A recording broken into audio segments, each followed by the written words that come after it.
Hi everyone, in Algebra 2B, this is going to be your new material on lesson 99, going over some absolute value things. So the first thing that we're looking at is the absolute value of an inequality. So this is our normal number line. We have -5 to +6. And then below it, I put the absolute values of all those numbers. Now, you know the absolute value of all these positive numbers are just going to be positive numbers. But the absolute value of these negative numbers are also going to be positive numbers as well. So when I say that the absolute value is greater than 3, that means that I'm going to draw two arrows that go in opposite directions of each other, because 4 is greater than 3 and 5 is greater than 3. And then 4 is greater than 3, 5 is greater than 3, and 6 is greater than 3. So anytime you see that the absolute value is greater than a positive number, then you're going to do all the points to the outside. If it says the absolute value is less than, you're going to do all the points connecting those two. So those are two major things we're looking at. So if the absolute value is greater than 3, it goes to the outside. And if it's less than that positive number, it goes to the inside. So this is a big point of this lesson. So make sure you guys write that down somewhere. So all of these are notes that you should have written down. So the absolute value conjunctions, we can have x is greater than -3 and x is less than 3. But that means the absolute value of x is less than 3. So absolute value is less than 3 means we're going to connect those two points. We're going to have 3 and -3, and then we're going to connect those values. Okay, so 3 and -3, the absolute value of -3 again is 3. So you're going to connect those two values. So on this one, it says the absolute value of x is less than or equal to 4. Now remember, absolute value encompasses your negatives as well, because look, this is 4 and this is 4. Both of them, the absolute value of -4 is 4 and the absolute value of 4 is 4. So on my number line, I'm going to have -5, -4, -3, -2, -1, 0, 1, 2, 3, 4, and 5. This is my number line. It says we're doing integers, so remember, integers are points, not going to be an arrow. And again, anytime it says less than, you're going to connect those points. And it says less than or equal to, which means that on 4 and -4, you're going to have filled in dots. So remember, because the absolute value of -4 is 4, that's why you're going to put it at 4 and -4. And anytime it says less than, you're going to connect those 2 points, which means that I should have dots filled in between 4 and -4. These are all the points that are going to be less than 4 or equal to 4. Now moving on to the next one. Again, this is integers. So we're going to do points. I'm going to start with moving the 3 to the other side by subtracting 3. Then I have the negative absolute value of x is greater than -3. But don't forget that when you do this problem, when you divide by a negative sign, it also flips the sign as well. So you want to make sure that you flip that sign. So when I divide by a negative sign, it flips it. So it's going to be the absolute value of x is less than +3. So just like I said before, less than means you connect those 2 points, the positive and the negative of that number. So I have 3, and then I would have -3. So I'm going to have on my number line -4, -3, -2, -1, 0, 3. It's my number line. It says it's strictly less than, so that means my 2 points on 3 and -3 are not going to be filled in. But if I'm doing less than, remember that you're going to connect those 2 points. So in the center. So that means we're going to fill in the points for -2, -1, 0, 1, and 2. Leaving 3 and -3 open because it cannot be equal to 3. So anytime you're dealing with an absolute value, you're going to have 2 endpoints, both the positive of that number and the negative of that number. So this is very important for you to know, this number line. Now we're going to do this absolute value of disjunctions. And this one's going to be real, so it's going to be a point with a line. I'm going to start with moving the 2 to the other side, so I'm going to be -2. Then I have the negative absolute value of x is less than -4. Again, I have to divide by a negative sign, which is going to flip the inequality. So I have the absolute value of x is greater than 4. Now, greater than, I said that. Anytime it's greater than, you're going to have your 2 endpoints, but then your arrows are going to go to the opposite direction. So you go away from each other. So it's greater than 4. So I'm going to have -4 and +4 on my number line. The points on both of those are going to be open. So you have all these values in between, just not making it. But anytime it says x is greater than, you're going to point those arrows away. So you can draw your arrows in opposite directions. So less than, you connect them. Greater than, you point them away from each other. And if you want to remember, if you put a line in the absolute value, it points away from x. So that means you're going to point these arrows away from each other. But don't forget that this encompasses both the positive and the negative. I'm going to keep saying that because you really need to know that. Okay, now moving on to negative numbers and absolute values. There are no absolute values that are less than 0. No absolute values that are less than 0. Obviously on here, all the absolute values are positive numbers, so there's nothing less than 0. 0 is the smallest absolute value. So if you are ever given that the absolute value of x is less than a negative number, your answer is going to be no solution. If we have the absolute value of x is greater than -3, it's actually any number, because any of these numbers are greater than that negative value. Any value is going to be. So when they say on this problem that you're finding the absolute value of x that's less than -2, again, I said there's no solution. We would say the answer to A is no solution.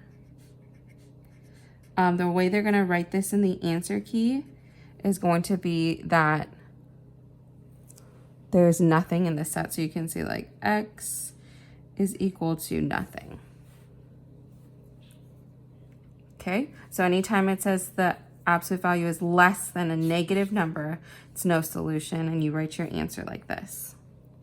Then when it says that absolute value of x is greater than -2, again, that's any number on the number line. So the way you can draw that is you can just draw a number line. Let's just do a small one like -3, -2, -1, 0, 1, 2, 3. This is my number line. And it can be any of these numbers. So you're just kind of draw a darker line, and it would be all of those numbers. Okay? And then let's try number 99.5. I'm going to move the 5 to the other side, adding 5, and I would have negative absolute value of x is greater than 2. Divide by -1, we get the absolute value of x is less than -2. Again, if it's less than -2, less than, there's no solution.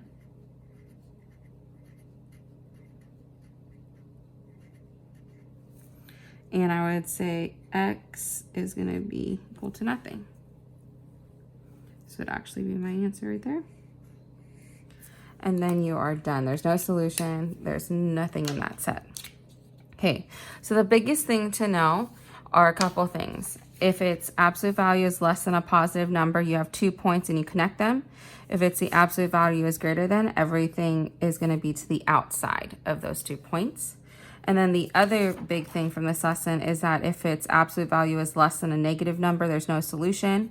And then if the absolute value is greater than a negative number, it's going to be any number. So you would just draw a number line and you just fill in everything. So now moving on, we're going to do, I want you to pause this video and I want you to try numbers 6, 7, and 9. And then when you're ready, I'm going to, you can unpause the video and then play the problems again. So the first thing that you do for number 6 is to move the 5 to the other side by subtracting it. You recognize that this is integer, so this is going to be points, not an arrow with a line. I have negative absolute value of x is greater than -5. But when I divide by -1, I get that the absolute value of x is going to be less than 5. So again, I'm going to go back to my chart. I'm going to have two endpoints for 5. I'm going to use 5 and -5. But then I'm going to connect all the values that are in between 5 and -5. So absolute value is less than, so absolute value is less than 3. You connect the points. So I'm going to draw my number line.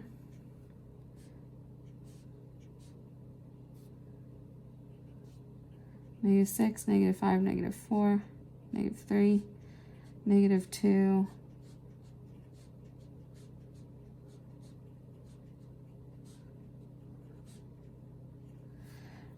my points are going to be open on 5 and -5 because again, whenever you do the absolute value, it's both 5 and -5.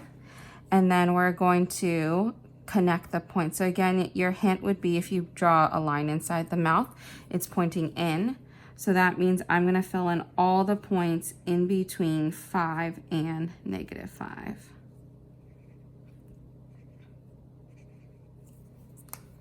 And that would be your number line. Moving on to number 7, this is real, so it's going to be just an arrow. I'm going to move the 1 to the other side, subtracting 1, so you get negative absolute value of x is less than -4. But then we're dividing by -1, and don't forget to flip the inequality. So that would become the absolute value of x is greater than 4. So greater than, I'm going to have -5, -4, -3, -2, -1.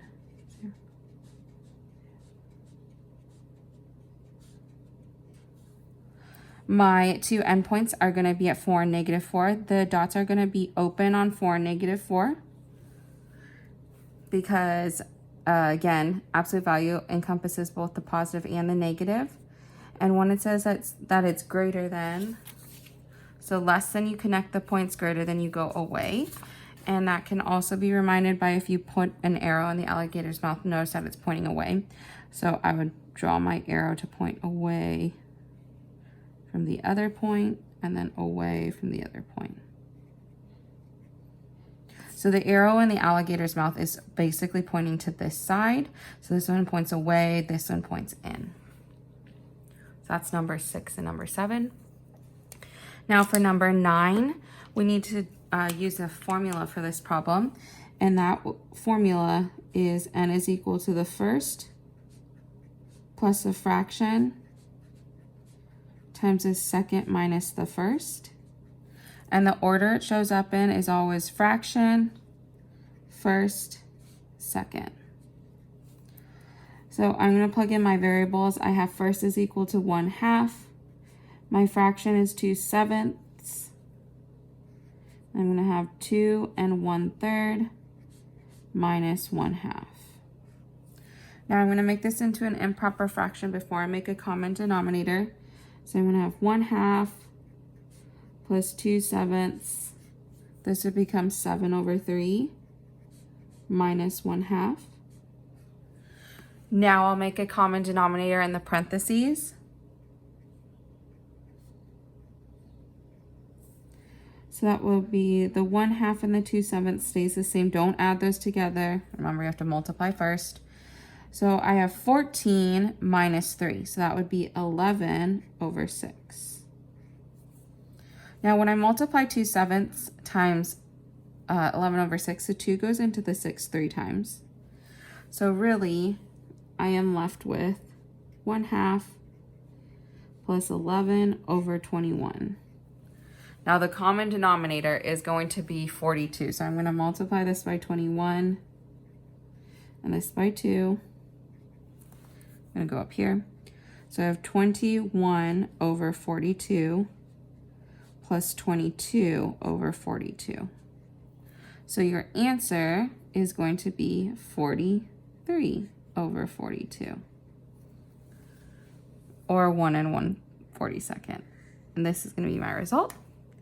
And that concludes the new material from lesson 99. Make sure you guys took notes on that because that is a pretty important lesson that we'll be going back to. So you can go back and pause the video and copy my notes down. I hope you guys all have a great weekend. Bye.